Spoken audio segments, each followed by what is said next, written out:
Hey everybody, SonGoshuaku here, and welcome to this podcast review for WWE WrestleMania 36 Night 2. But first, make sure to hit that subscribe button followed by hitting the notification bell so that way you are notified as soon as my content is released. Alright, and joining me, please welcome back my guest from last night during the WrestleMania 36 Night 1 review we did here on my YouTube channel. Please welcome, starting with the first guest, Themann0001. And hello, friends. And SMP. Hola, mi amigos. ¿Qué pasa? Okay. All right, gentlemen, let's go ahead and get down to it. We are on night 2 of WrestleMania. And let's get into this show overall. Starting with the kickoff, we had Natalya versus Liv Morgan. Honestly, a lot of screaming going on in this match for the most part. But hey, Natty and Liv Morgan get a payday. I'm not sure if it's as big of a what WrestleMania paydays look like, but hey, they get it, and Liv Morgan picks up the win, and that's about all I can say about that match. I mean, personally, more of a Monday Night Raw match, but I guess they needed something on the kickoff show. That's all I got to say about that. Man0001, anything you got to say about the kickoff match? Like I said, I had to walk away. That's too much screaming right there. You know what I mean? I don't want to end up in a boneyard match. So you know what I mean. But this sounds like someone's spouse, and you know what I mean. It's the reason why I had to watch a lot of her matches on mute. I can't deal with all that screaming. I'm sorry, I had to walk away. Alrighty. Yeah. Before we move on to the main show, SMP, anything you want to say about the kickoff show match? Man, this was like the most awkward out of like the matches up in tonight, because yeah, like you just heard like a lot of like screaming and yelling, and when Liv screams and moans and like tries to sell, it sounds very inappropriate and stuff. I wouldn't say it's her fault and stuff. It's just because I'm a male, and yeah, but it was decent. It was, I'm not even gonna say decent. It was just a match, you know. It kind of sucks that Natalya did the job, but you know, that's why she's good, because she's always able to put her pride aside for the company. But as for the match, it was just a match. Just a match. All right. Yeah, I guess what you're basically saying, though, is it's the type of match that if you just had the audio of it on, someone might look at you like, what the heck are you watching? Pro wrestling. Yeah, exactly. Oh, okay. Exactly. Pro wrestling. Exactly. Sure you are. But anyways, let's move on. I guess that's what happens when you don't have the crowd and everything. But let's move on to the main show. We had got, once again, introduction from Stephanie McMahon, and then they had the really cool pirate intro once again that they showed last night. And I forgot to mention, we didn't mention in last night's review, we had Gronk as the host from that platform and everything. I mean, it was what it was. No audience there. It was what it was. He was the host pretty much. That's all I got to really say about that. But let's move on to the first opening match of night 2, which was for the NXT Women's Championship match, Charlotte Flair versus Rhea Ripley. Now, here's the thing. This match, to me, I am going to always remember similar to the way I remember Asuka versus Charlotte Flair at WrestleMania, what was that, 34? Yeah. So, 34. Yeah, this match right here was good. Both women worked their butts off. I mean, when you talk about screaming, there was definitely some agonizing screaming going on from Rhea Ripley. I mean, she was selling the crap out of the legs, especially one part looked really brutal, like her leg was not supposed to bend that way. I mean, and just both women really going at it for the title. So I thought the match was great until the finish. Charlotte Flair wins, and that was my whole thing. I was cool with this match going on from the start just because it's something fresh that we haven't seen Charlotte in. But then I was like, this works only if Rhea Ripley, who just got the NXT Women's title, as long as they put the title, have her retain the title, because it doesn't hurt Charlotte and it elevates Rhea, but they're not going there. And there's an argument to be made that maybe they want to take Charlotte Flair and put her on NXT to help elevate it, and maybe Rhea gets her win again for the title back there. Who knows? But with the current pandemic situation going on in the world right now, obviously WWE might have to end up taking a break soon with NXT, which means this match is already probably filmed because they filmed the NXT matches. So whoever wins that latter match is going to take on Charlotte Flair from the looks of it. So we'll see what they do here.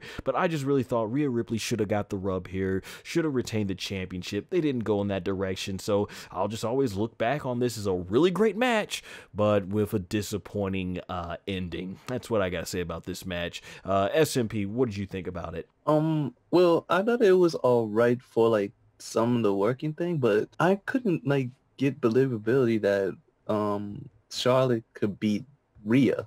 Not because of like the size difference, but if you just look at like their matches and you compare and contrast, it looked like that Rhea would have had the upper hand on it. Even like when you looked at the match, you could see like, you kind of see if you wanted to take like the kayfabe glasses off, you could kind of see how like Rhea was kind of holding back a little bit, and it was strange a little bit. And then like you saw where it was going. I didn't really like that Charlotte one because she's still a main roster woman. And I feel like when it comes to NXT, even though it elevated to like the third brand, and you see like veterans coming back and reinventing themselves, I feel like when you have like them champions, it should be the champions that came to NXT, fresh brewed, and actually moving on to like the main roster so they could have a bigger name. So now that you have Charlotte winning it, it kind of like, well, I don't know if it will devalue the title, but it's like, where can you go from there now? You win it back and you just stay in NXT or what? Yeah, it's going to be interesting to see where it goes from here. Man0001, what's your thoughts on the match? I thought this match right here was wonderful. I thought it was a great match. I thought that she was kind of toned down in this match and not going up against her, not going up to her full potential in terms of how she forms and everything. But I definitely thought this was a good match. So, I look at this match and it's like, poor Charlotte wins again and no one's going to care until she loses, Yeah. One thing I'll mention that was really cool is if you notice, Rhea Ripley's attire tonight was pretty much a tribute to the Saiyajin armor known as the Saiyan armor in the Funimation dub. Are you sure from about Dragon that? 'Cause Ball. I honestly think she had the blue for her tights, and then if you look at the way the top was, it had the gold over the shoulders, and then it was completely white. And recently, she shared a workout that her and her boyfriend were doing, and she actually had the Saiyan armor tank top on, so I know she's a Dragon Ball fan. So I noticed that. I'm like, I was looking at the color coordination. I'm like, I'm pretty sure it was a tribute to the Saiyan armor from Dragon Ball Z. So that was really cool. I think that it was like a tribute to like the DC universe, like Power Girl or like one of the other worlds, Wonder Woman type of thing. But that's just me. But it could be like a mix of like everything, because she does like present herself as this badass superhero in the female division. Could be. You definitely know a lot more about the DC comic book world than I do. I'm a big Dragon Ball guy, so yeah, anyone out there listening, feel free to let us know in the comments which most likely was a tribute to. But let's go ahead and move on to the next match here, which was Aleister Black versus Bobby Lashley with Lana. Thrown together match. I mean, honestly, you think after all the months of build-up, this would have been the final showdown for Bobby Lashley and Rusev, but obviously they've given up on that storyline abruptly. Bobby Lashley, of course, back. He was in quarantine for a while, but here we had this match. Bobby Lashley coming out in tights. I'm used to him being in the wrestling shorts, so we had a little something different. I really loved the jacket that Aleister Black came out in. That was sick. And Aleister Black gets the victory, basically, over Bobby Lashley, as he should at this point, given how they've been booked. Keep momentum going for Aleister Black, but that's about all I gotta say. I mean, this is a match that could have happened on Monday Night Raw. There was no storyline at all put together for this, so I ain't got much to say about it. Anything you want to add on, Man0001, about this match? I just looked at this match and I'm just like, it was Phantom, it was thrown together.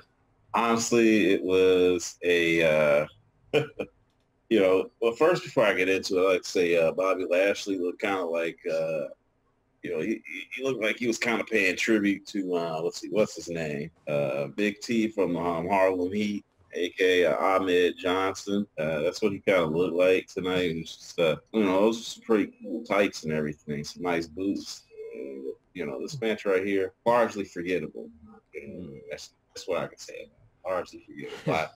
I'd rather play some games on my cell phone rather than watch this match right here. And I don't even play games on my cell phone. There you go. Before we move on to the next match, which actually did have a lot of story to it, what was your thoughts on this Lashley versus Aleister match, SMP? This could have easily been like a Raw match or a pre-show match. I mean, yeah, it was good to see Aleister Black kick ass like you always do. But honestly, it's like it was thrown together. Nobody really knew about it. You know, it just came up along with a package. You know, some of these cards just came along with the package. It's like, you know, you couldn't really care. But I'm not going to spoil the rest of it until like other matches come along. But I mean, other reviews of the matches come along. But yeah, I feel like that this was one of those matches where it's like, you didn't completely really care because you could have predicted what was going to happen automatically. Right, I agree. Yeah, there's not much else that can be said about these matches. All right, let's get to this one. Otis versus Dolph Ziggler. So I'm not even kidding when I say this. This was one of the best built matches going into WrestleMania. This was a slow burn, a storyline where WWE planned it out ahead of time and built up to this match. The story was great with Otis, and I got emotionally invested. It really, I felt, made me and a lot of other members of the audience or WWE Universe feel for Otis and everything, and the way it culminated with Dolph Ziggler and Sonya being in on it, trying to scheme against Otis and everything. It was predictable, but it was the right direction for the story. This shows, once again, predictability is always not bad if the story is well told. So, you know, you have Otis going in there right after Dolph Ziggler, and hey, they got me really caring about Dolph Ziggler as a heel, you know, because for the last couple of years there, I really haven't really given too much care, you know, especially when they had the whole Goldberg thing. But this made me care. This made me, you know, yeah, I was all for Otis to get the big moment here, and everything with the way this match culminated in with Mandy Rhodes coming down and slapping her best friend Sonya Deville, thus ending the Fire and Desire team, and then her doing the low blow to Dolph Ziggler, and with Otis picking up the win, and he picks up Mandy, and we finally get the moment where they both kiss. This is what the whole storyline had been building towards. No doubt this would have been a huge WrestleMania moment. It had the crowd been there going wild, going crazy, and everything. I'm not trying to say it's on the level what Macho Man and Elizabeth would have been but I think for a lot of the younger generation, this would have been a moment they would have looked back on and be like, man, I was there when that happened and everything. It was a great moment. This is what WrestleMania is all about. Like I said, if only it had an audience, it would have been great. But yeah, I enjoyed this. The build up, the story, this is what I'm talking about. This is why I wish we get more great storytelling to build these matches up. You know, they made me care. Otis versus Dolph Ziggler a year ago. Would you ever thought that would have been one of the matches I would have been looking forward to WrestleMania? Man, 0001, let's start with you. What was your thoughts on just this whole storyline and match? Like, yeah, my thoughts about so I think it was one of the best built storylines going into this WrestleMania. Mm-hmm. You know, I look at it and I'm just like, yeah, this right here is one of the best built matches going into this WrestleMania. I mean, go ahead and look at it, and you had, and they didn't even need a championship. That's what's awesome about it. So it's just like, yeah, so you have Otis. You know, this guy looks kind of oafish. He's got kind of a Shrek swag to him, kind of a, you know, Caucasian, Notorious B.I.G. kind of swag going to him. But he just happens to be from the country. You know what I mean? You know, it kind of reminds me of Chris Farley. I don't know if you know who Chris Farley is. Which is ironic because Chris Farley was supposed to play Shrek. Yeah, you know, yeah, but it's just like, does anyone who Chris Farley is? I need to know. Yeah. Okay. We know who Chris Farley is. all right, guy, you know, if you don't know, he's from Saturday Night Live, and he did a few movies before his untimely death. But, you know, Otis reminds me of Chris Farley so much. You know, in the way he has mannerisms, the way he plays his character and everything, and how his energy is like, yeah, he's got charisma, yeah. You know what I mean? I love that. You know, so it's just like this man right here took that role and consumed it, and it made it his. You know, the guy who's playing Otis, the name escapes me right now, but man, it's just like he's doing a lot of things, because I did a lot of research on Otis. You know, I know his name, but it escapes me at the moment. But, you know, he actually has legitimate wrestling credentials, and so does Dolph Ziggler. You know, by the way, Dolph Ziggler, but still, you know, he still has you know, legit wrestling credential, and it's just like, you know, him and Dolph Ziggler going out there. It's kind of cool seeing too. You know, it's kind of, you know what I mean? It's kind of cool seeing just two real wrestlers go out there and put it all on the line and actually give us a compelling storyline. I feel like they could have given us a little bit more. I got his name for you, by the way. It's Nikola. I know. Nikola Bolachev. Yep, there you go. Yeah. You know what I mean? I told you I did a lot of research on the guy going into this show. And, you know, he's a legit wrestler. He and Dolph Ziggler. So I feel like they could have put a little bit more out there on the wrestling side of it. But the storyline speaks for itself, though. And for all parties involved, you know, Otis, Tucker, Mandy Rose, Sonya Deville, Dolph Ziggler. I mean, hey, you know, at least Dolph Ziggler finally gets this singles match. But definitely, though, I definitely thought this right here, on the wrestling side could have been better, but when it comes down to advancing a narrative and making everything go with it, definitely a good, you know, definitely a good story and a good payoff to this good story for sure, you know? Oh yeah, for sure. And SMP, let's hear what you got to say. But yeah, it was a pretty good match. It was a pretty good storyline after all, you know. You had it where, you know, he played the underdog, but he showed his strength at the end of the day and stuff, and he got the girl at the end. So even though he didn't have a title, he walked out of the WrestleMania with some gold around his waist. So, and, you know, it was a pretty decent match for the most part. It was a bit entertaining. You know, you had the whole soap opera thing going on and stuff. So yeah, I can't wait to see who the hacker is that actually exposed them. Maybe we'll finally get an answer to who was behind GTV after 2 decades. It might be Mustafa Ali.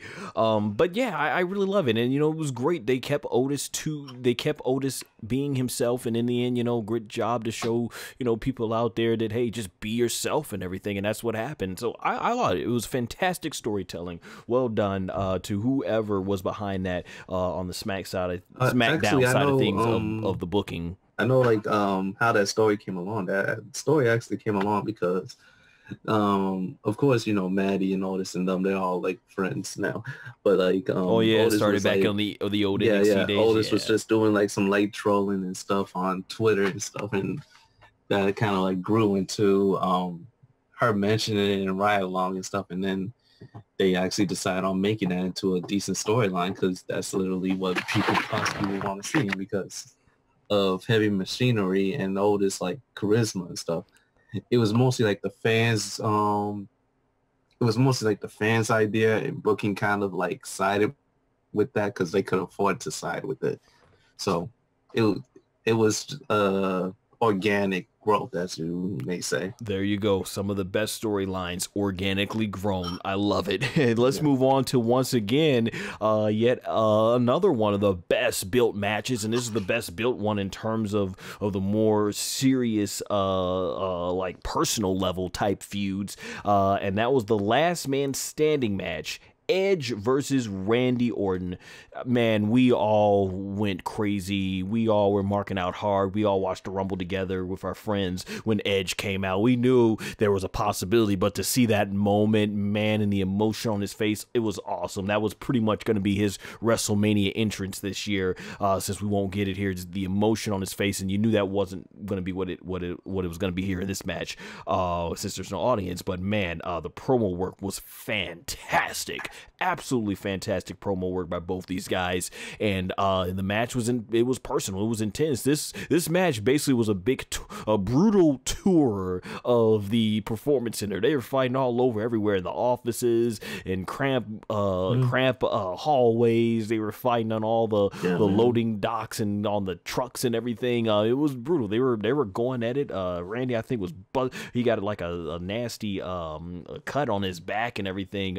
So yeah, both of these guys were fighting hard and everything. And I like the ending when they got towards the truck and Randy goes for the punt kick, but Edge ends up hitting him and countering it with the spear. That's exactly what I wanted to see. But Randy Orton comes back to RKO and he's about to do the concerto, but then Edge gets him again, chokes him out, and then he's struggling. Can he do this? This is like his brother. And he puts all emotion aside and does it. Gives Randy Orton a piece of his own medicine, ends this story the way it started with Orton trying to take him out. He takes Orton out the same way, gets the 10 count. Edge makes his triumphant return in WWE in the ring. Man, this fantastic storytelling, and I knew this is what was going to carry the match. Absolutely loved it, and honestly, I can't wait to see, once things go back to normal, seeing Edge perform in a one-on-one match in front of a live audience. But for what they gave us in the story build-up, this was excellent. This is just how you can tell by Randy Orton and Edge just being two masters at psychology and knowing how to build the importance of storytelling into a match and into an actual build-up. Excellent work. Can't say enough good things about this. Man0001, what was your thoughts on the match? Oh, man. I was slated to go to WrestleMania this year, and last time I saw Edge perform live was at WrestleMania 25. Mm-hmm. You know, in a losing effort when he lost his World Heavyweight title to John Cena. But, you know, me, I just wanted to go and I wanted to see Edge. And this right here was really something I wanted to see, but I just didn't get it this time around. But as for my thoughts of the match, this right here had a lot of storytelling. It's a great action. You got two guys who, like 15 years ago, these were the young guns coming up. These were the young, but, you know, no pun intended, the young bucks. You know, these were the guys who, you know, these are the guys who were slated to be the future of the business. And, you know, that future has come and that future has gone. So it's like, you know, it's 15 years later and they're still here. And, you know, they've already main evented Manias and become world champions. And one of them has retired prematurely and has had his career snatched away from him. And for him to get that career back is definitely something that, you know, I look at it, I'm just like, man, you know, it's great, you know, because that gave me some goosebumps, you know. Because every time when I see Randy Orton and I see Edge perform, it makes me feel young again, you know. It makes me feel like, you know, I'm like it's back in 2004 and both of these guys are competing for the Intercontinental Championship at Vengeance 2004. That's that right there's the most prominent match for me that sticks out in my mind. I know they've had plenty more after that, many more after that, but for sure, you know, going from seeing that to seeing where they are now, you know, two gristled old vets now, you know. You know, and they go out there and like two old pros, they're going out there to do a lot of great storytelling. And it's like kind of like watching Terry Funk and Ric Flair, but more athletic and, you know, more athletic and far better shape. In a sense, you know. Nice. Yeah, I mean, I can't say enough good things about this match other than go rewatch it.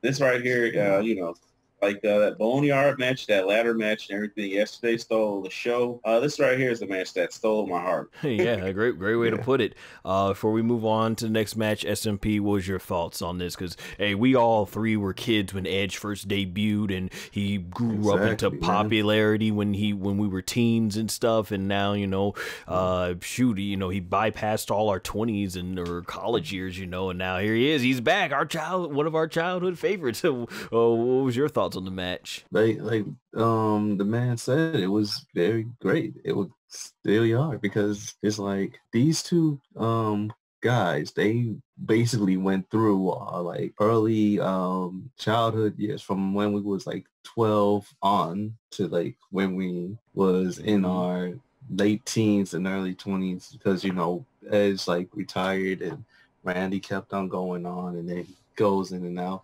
But these guys, they literally were the top heels, the top psychos, everything.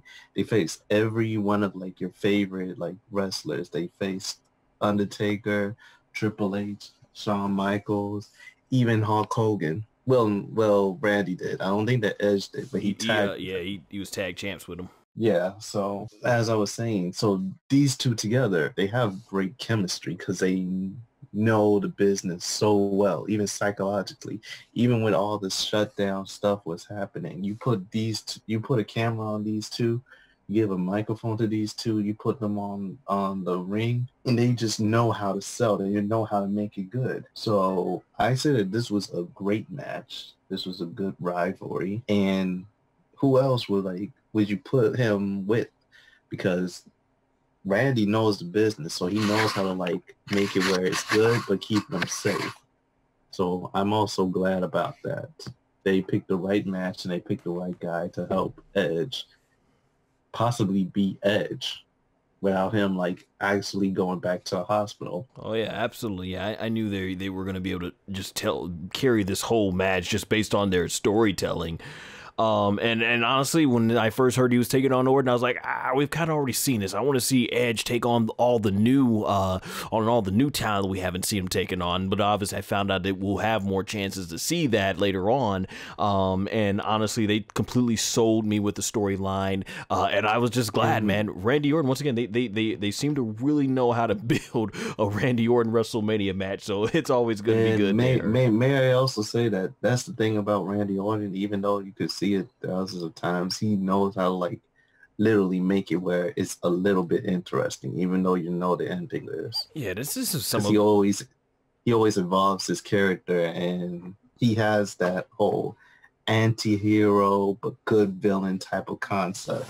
Yeah, it's like you would like to cheer him, you also would like to boo him. Yeah, I thought this was some of Randy's best heel work in a while and everything, and it's funny, like he kind of doesn't change that about himself either when he's babyface or a heel. So it's kind of like if he attacks the people we don't like, yay! If he attacks people we do like, boo! But he's still Randy Orton either way. But let's move on though to the next match, which was the Street Profits defending the Raw Tag Team Championships against Angel Garza and Austin Theory, or as Lauren or the man 0001 was saying while we were watching it on a Zoom watch party with our friends, who, because he wasn't familiar with them, and they had Zelina Vega in their corner. Was that guy? See, he didn't know. Who was he? And yeah, what's his name? Yeah, he was on it. He's in an NXT. What's his name? Austin Theory. It doesn't matter what his name is. He got me. Yeah, he kept pulling the whole joke, like he said, y'all who never got to see Stone Cold Steve Austin compete at WrestleMania, well, you got to see an Austin compete now at Mania.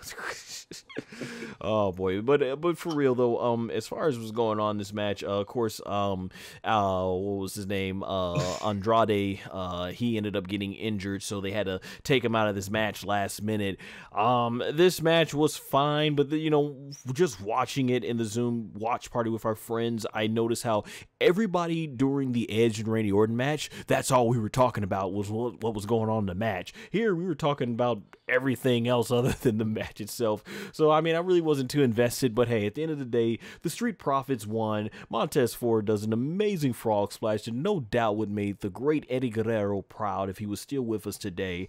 So all, you know, I appreciate that about the Street Profits. I'm glad they at least getting their Raw tag team match and everything. I enjoy them better on NXT than the main roster, but hey, they got a WrestleMania moment, good for them. And at the end, Zelina, Vega, and Austin and Garza, they all attacked the Street Profits, all three of them, and then Bianca Belair basically, I guess, makes her official main roster debut, comes out, wipes out Zelina Vega. The Street Profits clean the house with the rest, with Garza and Austin, and I guess moving forward, when things go back to normal, we'll see what they do with the Monday Night Raw, since that's already recorded. It looks like Bianca Belair will be with the Street Profits. Of course, she is married to Montez Ford. Now, the thing about this is I don't know if this is a good thing or a bad thing, because if you remember, I mentioned this when we were watching with our friends, Naomi was put with the Usos because she was married to one of them, just because they had nothing else better for her to do, and she was doing nothing but just basically being their sidekick and stuff like that,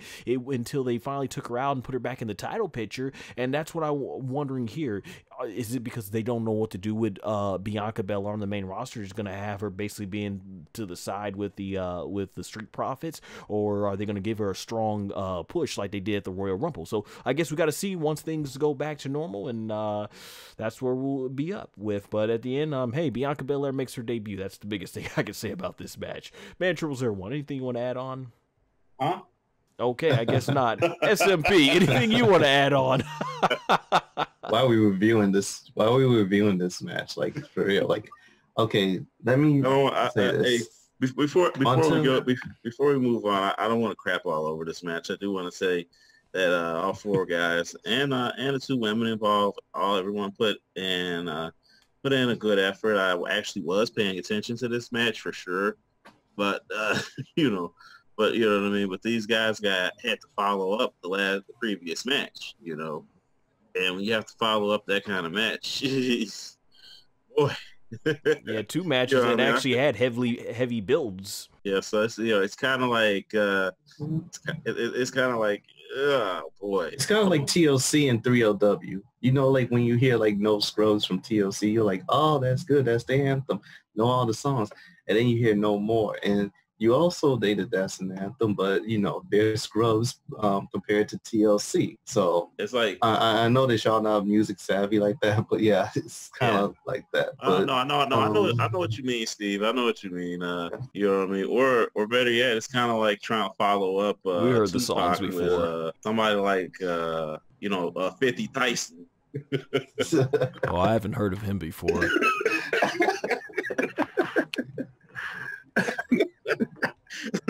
It's not going to work. You're terrible, man. You're terrible. You're terrible. But hey, let's finish up the match so we can move on to the other ones. Yeah. But yeah, it's. I mean, Street Profits are so phoned in with their promos. It's ridiculous. I mean, I know that they're supposed to be likable, and maybe like when you're in high school and you're hanging out, if these was guys in high school that you hang out with, they could be fun. But when you're in like TV and you see them, you're like, my gosh, they could be annoying. And it's like that they're trying to phone in primetime players, and New Day all into two people, and it's just not gonna work for them. I think maybe if they stayed a little bit longer in NXT and gain a bit of momentum where people could actually take them seriously, then they would have been good. But here on the main roster, it's like, my gosh, they could do so much better with the tag teams. And they should do better with the tag teams, because we just got like these new guys and stuff, and they're doing okay work. I would say that these guys, especially the other dude, he's actually a little bit better than Andrade as far as like charisma is concerned, you know. Because Andrade, he got that Alberto Del Rio Mystique charisma. Yeah, I've heard a lot of people compare him to Eddie Guerrero. Yeah, but the other guy, he got like that charisma where it's like, you know, if you put him on the microphone or something, or you give him a segment, he probably shine through. But the thing about it is you gave them a little bit too much too soon. And I know that sounds crazy because, you know, you always want to jump on an opportunity, especially if you're working for something like WWE. But if I'm just putting someone new on the line and nobody really knows them just yet, like, can you really tell me their names like off the jump right now? If you're not a hardcore wrestling fan, no, you're not. But so well, shoot, the man 0001's a hardcore wrestling fan. He still had to keep asking us who Austin was. Exactly. He has to keep on asking. So it's like, but at the same time, WWE was in a tough situation. They had to replace him at the last minute because he got injured. Yeah. So what could they do, right? Yeah. But hey, bring back the Revival. Well, shoot, you know they're on their way out, unfortunately. Yeah, so they can still bring back the Revival. See what WWE's been doing. Speaking of Revival, shout out to Trent, I believe he was. The guy that trained with Edge, because I just saw the 24/7 thing. Mm-hmm. That dude is dope. That dude is good. Is a good dude, man. He helped out Edge. He also last year he escorted that guy that tried to assault Bret Hart out. Knocked his ass out. Yeah, exactly. Yes. So shout out to that dude because even when you hear the story, when you hear Edge talk about his story, you just see that he's a real stand-up, good, genuine dude. So when he's done with WWE and all this chaos goes out, I hope that he has a very good future, just because he's a good dude personally, awesome. From what I've seen. Yeah, I'm going to be checking out the 24/7 special that they did. It had quite a few stuff I want to check out on the network after I'm done with this recording. But hey, good points everybody made. But let's move on to the next match, though, which was the SmackDown Women's Championship Fatal 5-Way Elimination Match for the SmackDown, for the SmackDown Women's title, obviously. Yeah, so we had Lacey Evans, Sasha Banks, Bayley, Naomi, and Tamina in here. Tamina was last minute replacement. Now I actually thought WWE, I'm like, they might actually have Tamina win this match, and since WWE might end up taking that off season that people have been wanting for a long time, they might end up doing it. They might have her just hold the title now and then have her drop it as soon as things go back to normal, because I know that they want to do the Bayley versus Sasha match, but at a later time. Even before the pandemic, it was planned to do it at a later time because they wouldn't have that. Bayley and Sasha knew that they would not have had the time to tell their story in the ring.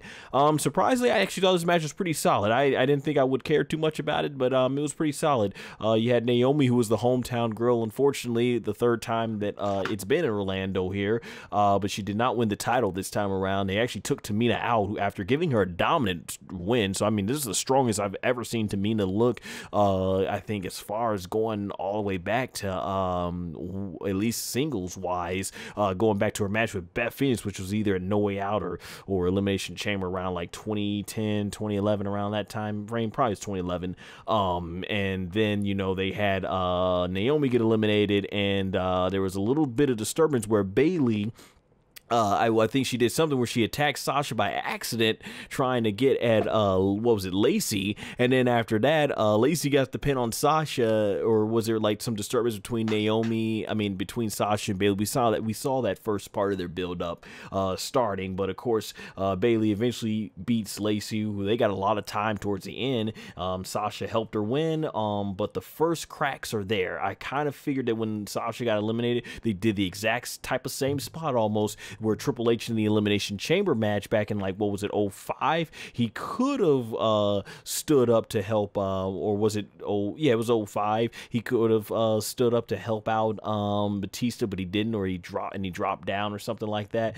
And that's kind of what Bayley did. So we're on our fast track to Sasha versus Bayley. But hey, I thought all five of these women put in a really good, solid effort, and I enjoyed the match for what it was. Anything you want to add on about the match, Man 0001? Oh, definitely. It's like it was a match that went above expectation. You know, a lot of people were expecting this to be kind of a throwaway match like the previous match, but they took this match and they took what they had and ran with it. You know what I mean? It's like most certainly. I'm just happy to see it, and you know what I mean. I think this right here could be some history being made tonight. I'm not mistaken, of the draft, since the draft, let me see, WrestleMania 32, Charlotte Flair retained the Raw Women's title. Before it was the Raw Women's title, it was still of that lineage. So she won that title. Mm-hmm. WrestleMania 33, I believe Bayley is the first person to ever retain both the Raw Women's title and the SmackDown Women's title at a WrestleMania. Yep. So we were there for the Raw one in 33 of Orlando. Yep. Yep, and I was slated. And she did it in the same state, ironically. Yep. So, so at a WrestleMania, Bayley is the first person to retain both the Raw and SmackDown Women's titles at a WrestleMania. A little bit of WrestleMania history here, and also when I look at this match right here, it delivered. It delivered. Also, sorry to cut you off, man, 0001, but I think Bayley has also walked into WrestleMania with all the main championships for the women's division on the main roster. She's the first Grand Slam champion. WrestleMania. So Bayley's definitely racked up quite a few WrestleMania moments now. Go on what you were saying, though. But yeah, but she definitely did it for sure. And it's just like, Bayley is a pioneer here. So, she did make some history for sure. And this match did over-deliver. There was a lot of drama in this match. There was a lot of ups and downs in this match. It was like a roller coaster, but I'm a huge Bayley fan, and Bayley got to do this time, and I'm so happy for her, because when it came down to the 4 horsewomen and it came down to the people who were looked at heavily, she was looked at as somebody who was, especially after she had lost the title on Raw a couple of years ago, a Raw Women's title a couple of years ago, I believe at, correct me if I'm wrong, Extreme Rules, Yeah, it was Extreme Rules. So she lost her title there. A lot of people felt like that was the end for her, and and then she, like a phoenix, rising from the ashes, like last year with the whole Sasha Banks debacle going on, her basically losing her tag partner for the time being, and then her coming up with her coming on SmackDown and winning the SmackDown women's title after winning the Money in the Bank. Last year she became Mrs. Money in the Bank, and then she goes on to win the SmackDown Women's title. She loses it to Charlotte, only to come back to win. Win it, and then after she wins the title back, goes on this lengthy run. Like, this right here has been a pretty lengthy run. She is the longest reigning SmackDown Women's Champion in the history of that championship. This is a pretty good run so far. Yeah, I just wish they didn't have her lose it for one night to Charlotte, so that way it could have been longer. Yeah, for sure. I mean, so this right here has been a pretty long run for her, starting all the way back, I believe, in October, from October to now. And then for her to win it, and she won it on SmackDown too. So from that night on SmackDown all the way up to now, she could be holding that title for much longer. When I see Sasha taking it off of her at Money in the Bank next month, or the month after if they decide to postpone it. Yeah, I think they might build it to SummerSlam. A great way would have Sasha win Money in the Bank and actually really bend some tension. That's how you build some tension right there. I would love that. Hey, man, 0001, you made a lot of great points, definitely, and everything. I haven't been too... I think there's a little bit of intensity that could be added to Bayley's heel turn, Bayley as a heel, but I think so far, though, she's really, especially on social media and Twitter, she's really taken full advantage of it. So I think, I'm glad she's been getting a lot of success. Before we move on to the Firefly Funhouse match, anything you want to add on about this match, SMP? Yeah, I kind of liked it, but I also want to know, like, when Tamina got that call, like, all right, we want to use you for WrestleMania, did she, like, answer and was like, oh, I still work for this company? I didn't know that. Oh, okay. But, it's a payday for her. yeah, she was like, oh, I guess that's some extra money from my direct deposit. Like Strowman said, you're not getting out if you don't I think outside of your contract guarantee, you're not getting paid any extra money unless you work. So yeah, I'm pretty sure she looked at it. Hey, and she's in Florida. She lives in Florida, so it's an easy drive for her. Yeah. So when I saw this, I was like, that it was pretty solid. Like there was a lot of good solid spots on that, and the girls really try to build each other up, so everybody had their time to shine. I also want to give a big shout out to Bayley and Sasha Banks because ever since this pandemic happened, they still work their characters really well. It's kind of hard to do that because, as you see, some like wrestlers, they can't really get the energy that they want without the crowd. But it seems like that with Sasha and Bayley, they definitely still kept that energy up. It still acted like heels, even though there was nobody there. So I got to give a shout out to both of them, and everybody pretty much did a good job. You know, it's kind of a bit smart that they kept the title on Bayley and stuff, because that could build up to something.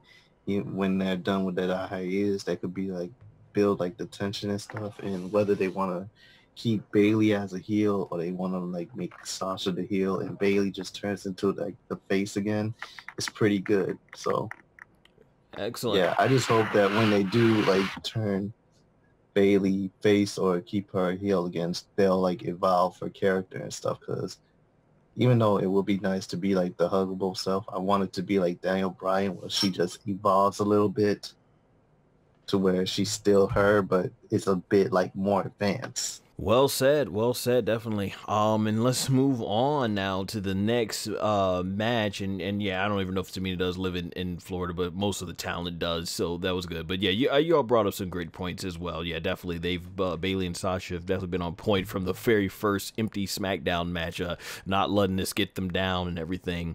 But let's move on for sure to this Firefly Funhouse match. John Cena versus The Fiend, Bray Wyatt. I knew we were going to be in for a spectacle of sports entertainment, and the Boneyard match set it high. I'm going to be honest, this match was not what I expected, and I didn't have much to expect, being that I didn't know exactly what the match was. But just because it was not what I thought it might be didn't mean I didn't enjoy it. There's no doubt this match, I haven't seen what the feedback is as of this recording on the social media, but I'm imagining this match is going to definitely be probably very divided. There are going to be some people who thought this was way too over the top and goofy, and others are probably going to thought. If you were a 1980s or 1990s wrestling fan like us who grew up in that time period, no doubt you enjoyed this. Other than that, I enjoyed it. I did. It was completely wacky. In the beginning, I'm thinking, okay, is this starting in the ring? And then he gets teleported. And I guess essentially what we had here is Bray Wyatt used his powers to possess John Cena all through him and took him on this weird trip down memory lane everywhere. They went to Monday Nitro. They went to the Attitude Era, the Ruthless Aggression Era, just taking us through all the different times. We got to see what it would be like if John Cena went heel and turned NWO. He beat the poor chocolate right out of Huskus the Pig.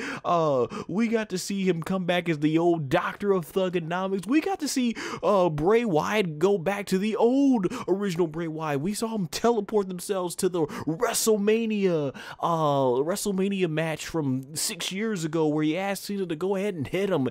Cena had his moments fighting back. We even saw they brought out the old fist set, and if anybody knows about the old SmackDown fist, it was so heavy they had to break it up into 5 parts, and I think they had like one truck they had to travel it in. So the fact that they took that much effort to go in the WWE warehouse and break that one out just for this, just is them really thinking outside the box here. And then in the end, John Cena, and I thought they were gonna have him go, like I was joking, Ultra Instinct or Migate no Goku, SonGoku's, for those that watch Dragon Ball Super, watch much Goku's like trump card. I thought they were gonna have Cena do that at the moment when he's lying in the sister Abigail, and he's about to he's rethinking about what Cena told him, what he told Cena. Man, I thought Cena had a really funny burn at Bray Wyatt when I think he made the statement. He said something about like he said you're a slut for something, for power. No, he said you're like a slut for opportunity, but you blow. He said he said like you're a slut for power or something, but you blow every opportunity. I was like, oh, that was a pretty sick burn.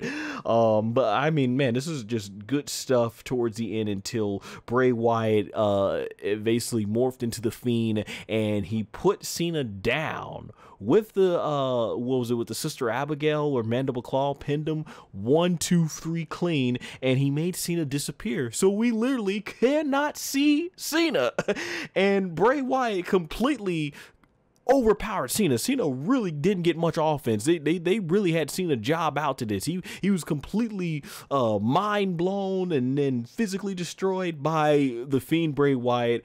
I enjoyed the story. I enjoyed the wackiness. I enjoyed it as a nice tribute to longtime fans of the different eras. Me and Man 0001 always joke about what would it be like if these characters went back to their old gimmicks and stuff out of nowhere. And we got to see that here. They used their full imaginary, full creativity, and I think this is much better than what we would have got had it been in the match in the ring, because like The Rock at WrestleMania 32, I think for insurance reasons in the movies, he wasn't allowed to take any bumps or anything like that. So here they were able to alleviate that. So yeah, I enjoyed it for what it was. I thought it was good. And the main thing is the Fiend got his big victory back against Cena. Wish he still had the Universal title, but yeah, that's my full thoughts on it. Man 0001, what was your thoughts on this wacky trip ride? Man, to see, this is why they tell you don't do drugs, I mean, this is one of the reasons why they tell you, kids, don't do drugs. And, this right here is the kind of stuff you would see if you did drugs. It's kind of like, it was kind of like, like one of those one-off Batman animated series episodes, like, that you would see where they would change the animation, or he would get a hold of Scarecrow toxin or something like that, and you were kind of stuck in this wild trip ride. The man. You know what it reminds me of? It reminds me of you. Have you ever stayed up late at night at watching Adult Swim, and you see one of the editorials? Oh yeah. This does kind of remind me of them trippy. Yeah. Weird editorials where you just sit there and at the end you're like, what? Yeah. Oh, better yet, this reminds me of Super Jail. Oh yeah. I'm pretty sure this reminds me of Sue Jail or Super Jail. If you've ever seen that show, this right here is what this reminded me of. And John Cena got dominated in this match right here. This right here, this right here must have been what it was like when inside of John Cena's head when Brock Lesnar was annihilating him, but everything would replace all of Bray Wyatt faces with Brock Lesnar. And Paul Heyman, because Paul Heyman definitely reminds me of that fat goon from Spawn. So definitely, but we'll get to that later on. But definitely, this reminds me of Spawn, Super Jail, Acid Trip, and read in a one-off episode of Batman the Animated Series, all put in one big amalgamation of matches. It was really weird, but it's really fucking entertaining. I'm pretty sure. I'm pretty sure John Cena is not gonna eat none of the Huskus, the Pig Boy chocolate ever again anymore. Stay away from that. Yeah, great way. See to get talking about that 5-hour energy, completely getting dominated here. Before we move on to the main event, SMP, what is your thoughts on this whatever it was? Well, I can't call it a match because it wasn't necessarily a match. It was. Yeah. I would say that this. I guess that CM Punk rolled it, and he thought that this is how people act when they're naturally high or something. But yeah, it was interesting. I would say that was entertaining. like we have our sports entertainment. So that was entertaining right there. You got to see different levels of stuff. You got to see Cena and Bray actually have fun with some stuff. So yeah, it was pretty good. It made Bray strong. It also didn't make Cena weak because what can Cena do? You're facing a guy that's like above like a natural competitor. So it was pretty good. It was pretty good. You know, you got to see the funny side of like John. You got to see Bray Wyatt do a little bit of a shoot. And it was okay. I won't say it's entertaining. I can't say it's a great match, but it was entertaining. And I think that, you know, that the Clique really needs to like walk around the PC center, because it seems like that X-Pac probably dumped their old drugs in one of the performance centers and Bray Wyatt got a hold of them. Triple H, you know, talked to janitorial and tell them to clean up. Hey, you know what though? The outcome did what it needed to do. It gave Bray Wyatt his long-awaited big victory back, and even if they had a regular 10-15 minute match, I can definitely say this thing stands out more. It's one of the most creative things WWE has ever done, and everything. If you don't like it, I can understand why, but if you do, I totally understand why as well, and I'm agreeing with you.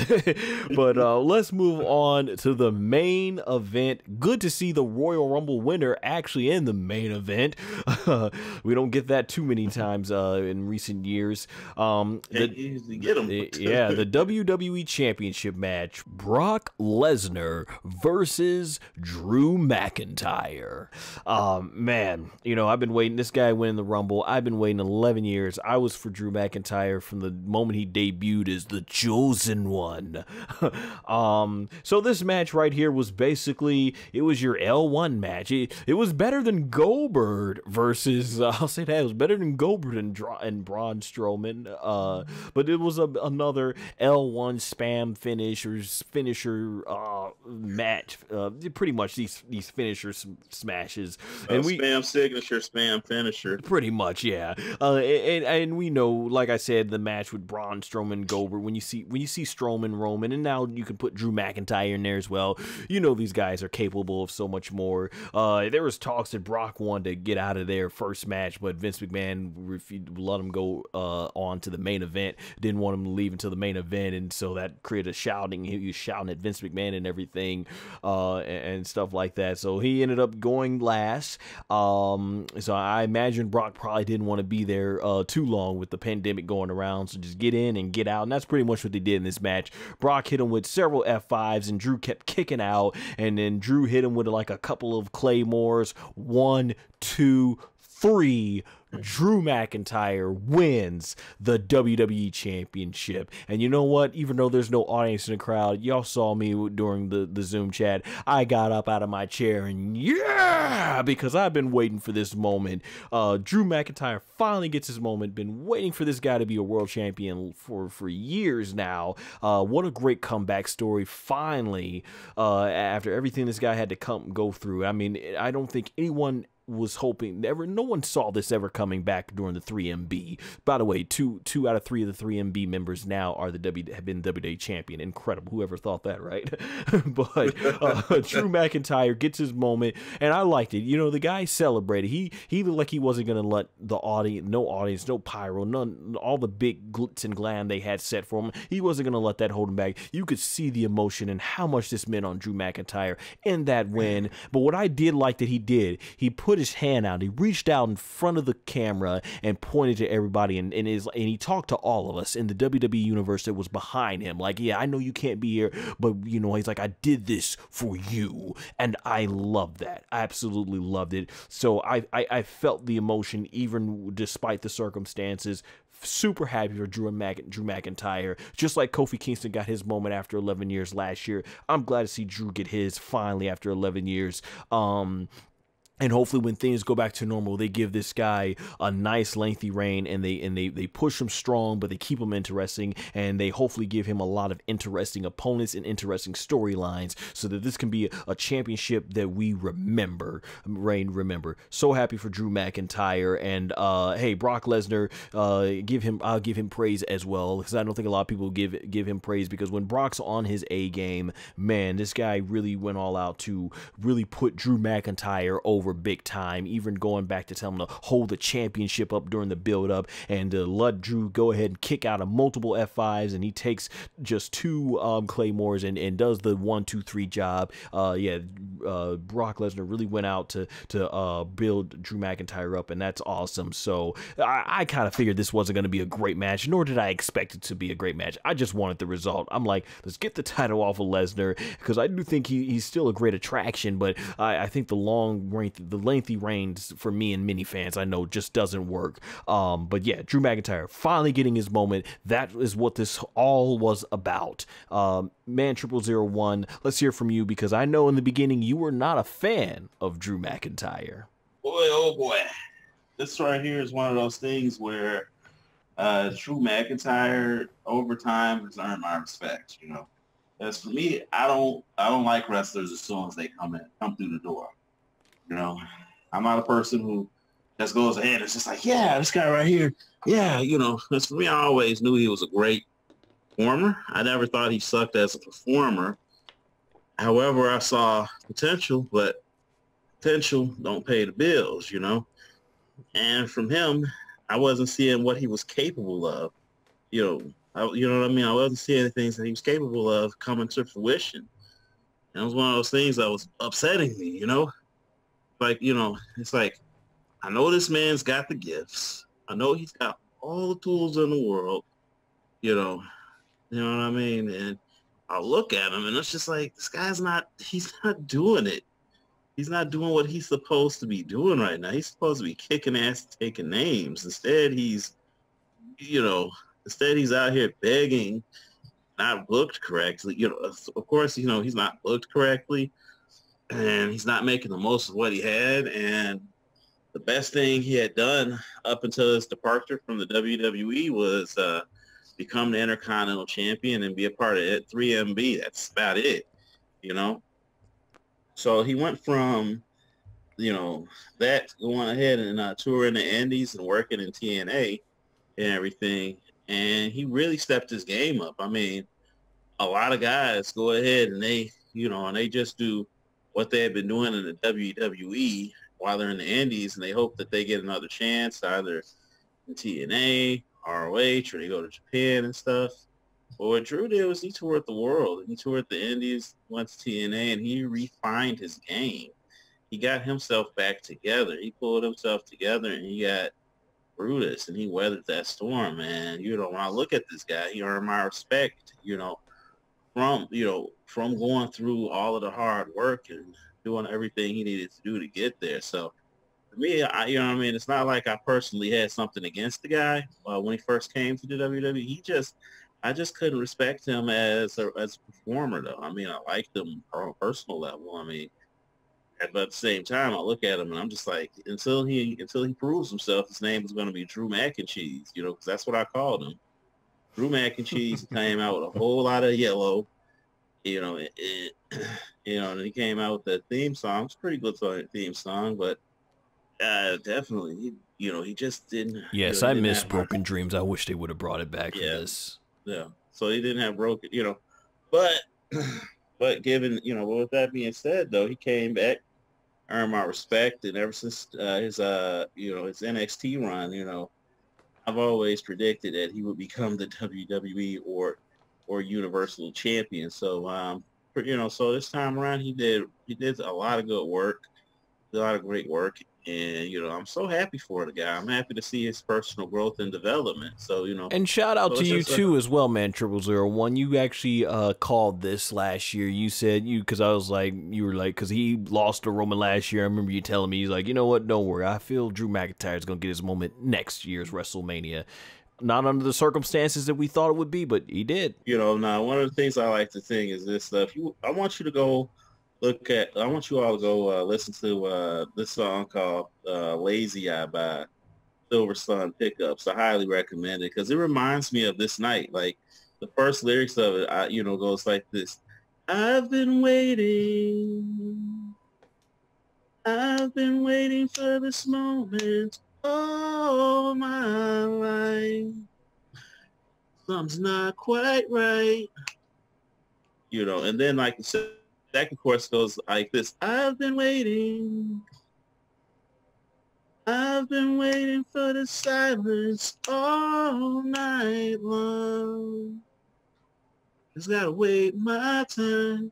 But it just that like something about those lyrics really resonate with this night. You know what I mean? 'Cause he's been waiting for this moment all his life, but that virus came through and kind of messed up a lot of people's plans. So it's not quite right. And then you go to the silence being fans are not there. People are not there to cheer or boo or give their reactions, but he did have to, but he did wait his time. I mean, he waited about a decade since he first got on the main roster, and he's began his career in 2002, I believe. So from '02 to now, he's been waiting 18 years. So for Drew McIntyre, I mean, like, hey, he's had to wait the same amount of time Chris Benoit had to wait to get his first world title. So, to get his first legit world title. I mean, I know Chris Benoit won the WCW title, and similar to Benoit,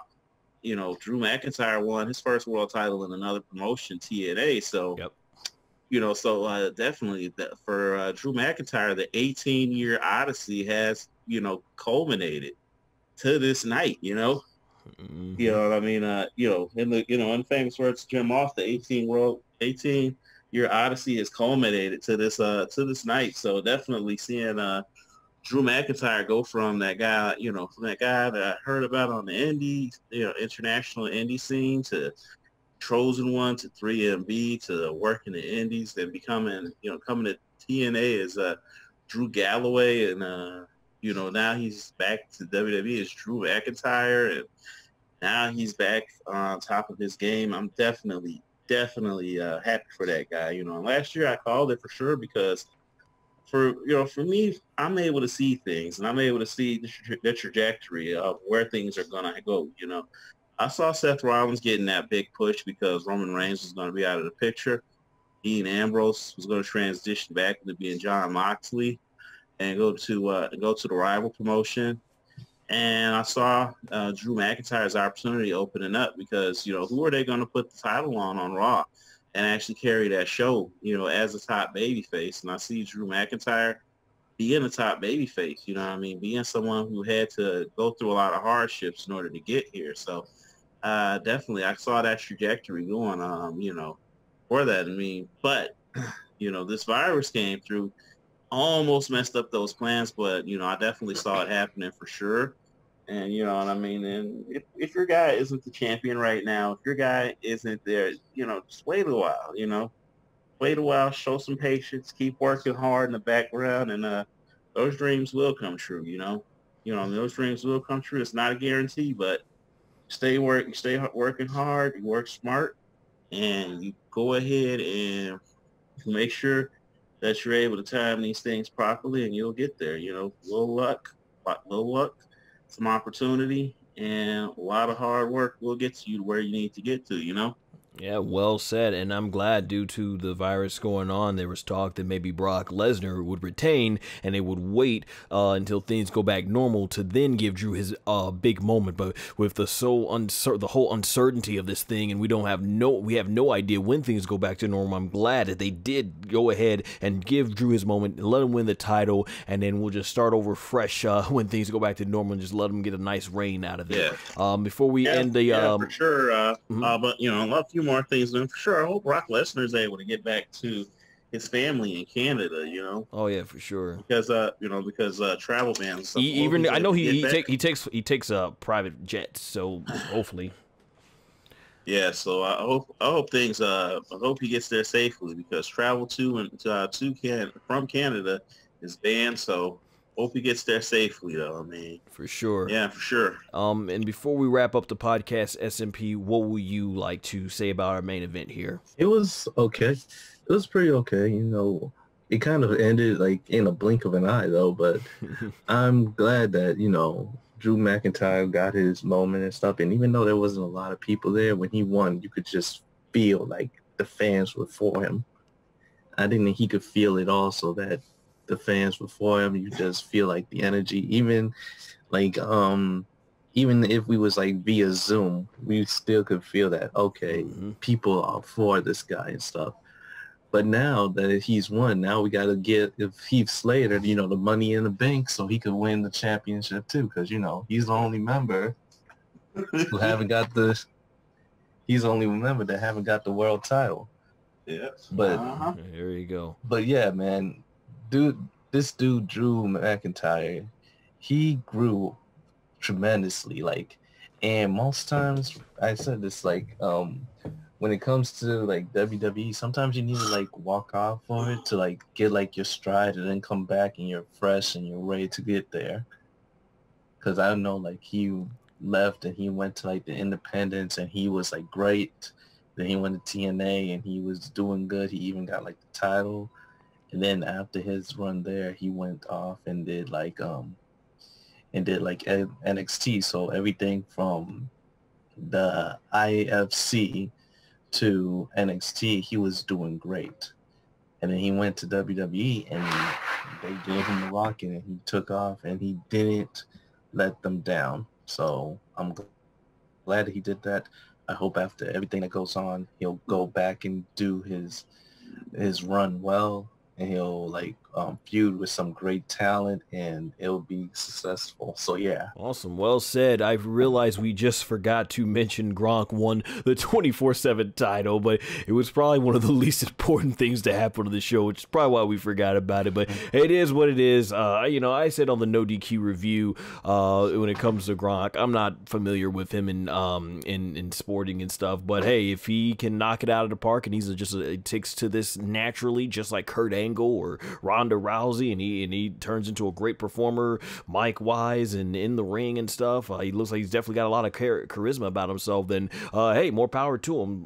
So we'll see. But that being said, yeah, WrestleMania, the night, it was too big for just the show that was too big for just one night.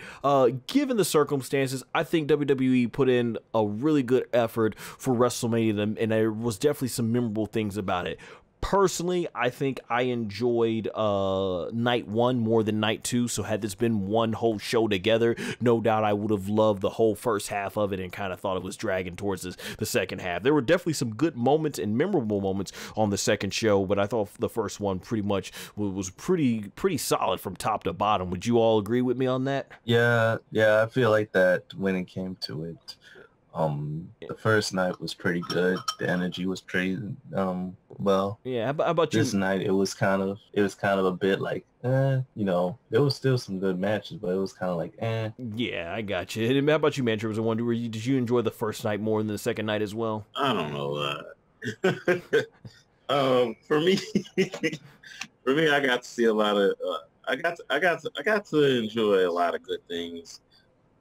You know, watching WrestleMania from home for the first time, because, you know, for the first time, I don't know if I've ever watched WrestleMania at home, like where I live. You know, I'm so used to either going out or going to the event itself. So for me, this is a whole new experience. Yeah, he got to watch it with the commoners. You know, with the regular folk. For me, it's not. Nah. You know, for me, I had to earn my way to go on those WrestleManias. Now I had to make sure. Yeah. I had to make sure. Of course. I'm just teasing. Yeah. So for me, it's just like, so that's from '93 all the way up to 2009. I had gone to every WrestleMania. So I went to 17 straight. Then I went to SonGoshuaku's house next year, I believe. And yeah, we were at my place for a good few WrestleManias. Then we went to our other friend's place, and then 33. You've been going 33 on up to 34. You were going there. You're going there either with me or with your fiance. Or last year alone. Yeah. You know? So for me, it's just like, you know, for the first time, I watched WrestleMania at home. Hey, a lot of the wrestlers themselves were able to watch this as it aired. You know, yeah, but you know, but it's kind of, you know, it's kind of a strange feel. But you know, at the same time, I'm just like, I'm gonna be okay with this because, you know, seeing, you know, getting the opportunity to definitely experience this from home is, you know, it's kind of a great feeling. But you know, a lot of the, you know, between last night to this night right here, it, you know, between night 1 and night 2, it, you know, it gave me a lot of things that I can look back on, a lot of nostalgia, especially with the Undertaker going back to Big Evil American Badass. You know, doing an American Badass Dead Man hybrid character to doing a, you know, from that to watching that ladder match yesterday, because a lot of people underrate the fuck out of that ladder match, but I enjoyed it.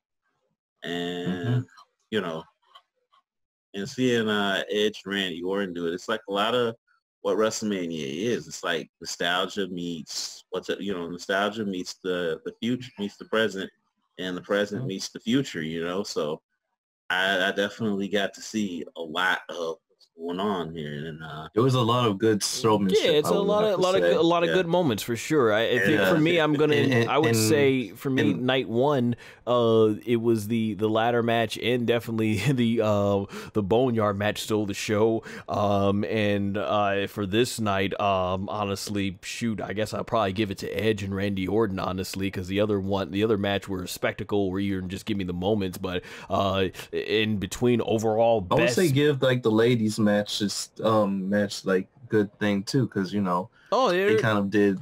There were good matches, but there were some that kind of had questionable booking decisions. But I think as far as overall what stole the show for me was the top matches, definitely the Boneyard match and the Edge and Randy Orton match. And as far as the one overall, man, I think that Boneyard match probably still might, for me at least as of this recording. Maybe I'll change it later, but that Boneyard match probably would be my whole match of the whole both nights. Pretty much took the show. Yeah, and Edge and Orton is very, very close, if not even definitely better from an actual match perspective. But yeah, that was a good second. As for like feud wise, yeah, and then but yeah, go ahead because we're gonna wrap this podcast up. Man, 0001, did you at all? Is it a tie? Is both nights a tie for you? And what was your overall best match of the week? Oh man, put me on the spot. I don't know. I'd have to go back and rewatch on my own, and I have to assess that. But I did have. You feel free to comment later on when you get to that part. You can leave it in the comment section. I'll rise to that point when I get to it. But I must say that this right here is a pretty solid show for what it was and what we were given. It was a pretty solid show. So. Definitely, I'm definitely gonna go back and reassess it myself. Awesome. And then SMP, and then before we wrap up here, overall, what was your favorite match of the weekend? My favorite match of the weekend. Okay, match wise, I would say the ladder match was my favorite match of the weekend. Entertainment wise, of course, the Bone Graveyard was like the best one out of like all of it. Nice. So. If you're talking about a good match, it would be the ladder match. Not just because it was entertaining, but because they literally showed that they were true workers. Even if, you just had, it was a glorified triple threat match with the tag titles on the line. They still was able to do more. They still was able to do the job given the prior circumstances, and their partners couldn't make it. So I give it up to them. So that was a good match. And the Boneyard match was very good. It showed what everybody wanted to see. Undertaker being a complete badass. And he put him in a comfortable situation. Cool. Well said. Well said. Well, we are pretty much going to wrap up here. Overall, yeah, WrestleMania this year, I think it definitely gave us memorable moments, and that's like what I said at the end of last night's review. That's what we want, memorable moments. This is, to me, it's gonna be a very unique WrestleMania to look back on for sure throughout the history. All these big shows, big arenas, and then bigger stadiums, and then this one just in an empty performance center. What a time we are living here in history. But everyone, definitely do the stay safe out there, keep a positive mindset in life, and follow the necessary precautions. Keep you and your loved ones safe. That said, thank you SMP and the Man0001 for being guests here for this review. I hope you all enjoyed the WrestleMania 36 review we did here on both nights, and all the links, of course, to our social media platforms, as you see on the screen, are in the description and pinned comment below. And also remember to subscribe, followed by hitting the notification bell, so that way you are notified as soon as my content is released. Until next time, everyone, take care. And wash your hair. Wash your hands, too. Yeah.